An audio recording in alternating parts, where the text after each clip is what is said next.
அமெரிக்க கப்பல்களை தாக்கினால் பேரழிவு நிச்சயம், முழு நாகரிகமும் அழியும் என மீண்டும் எச்சரிக்கை. ஈரானுக்கு இரண்டு பலிகள்தான் உள்ளன என அதிரடி காட்டும் ட்ரம்ப். ஃபாக்ஸ் நியூஸ் ஊடகத்துக்கு அளித்த தொலைபேசி பேட்டியில் அமெரிக்க கப்பல்களை ஈரான் தாக்க முற்பட்டால் அவர்கள் சந்திக்கப் போகும் பேரழிவு குறித்து ட்ரம்ப் மிக கடுமையாக எச்சரித்துள்ளார். கடந்த மாதம் ஒரு முழு நாகரிகமும் அழியும் என அவர் சமூக வலைதளங்களில் எச்சரித்திருந்த நிலையில் தற்போது அதைவிட கடுமையான மிரட்டலை விடுத்துள்ளார். அமெரிக்காவின் இந்த தொடர் அழுத்தங்கள் காரணமாக ஈரானிய பேச்சுவார்த்தையாளர்கள் முன்பு இருந்ததை விட இப்போது மிகவும் இணக்கமாக நடந்து கொள்வதாகவும் ட்ரம்ப் அந்த பேட்டியில் குறிப்பிட்டுள்ளார்.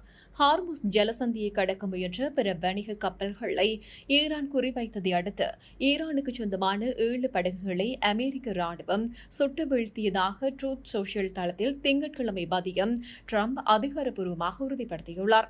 இது இரு நாடுகளுக்கும் இடையிலான போர் நிறுத்தத்தை பெரும் சோதனைக்கு உள்ளாகியுள்ளது. இந்த பதற்றமான சூழலில் ஈரானுக்கு முன் 2 வழிகள் தான் உள்ளன என ட்ரம்ப் திட்டவட்டமாக கூறியுள்ளார். ஒரு நல்லெண்ணத்தின் அடிப்படையிலான அமைதி ஒப்பந்தத்தை எட்டுவது அல்லது மீண்டும் ராணுவ நடவடிக்கைகளை தொடங்குவது என ட்ரம்ப் தெரிவித்தார்.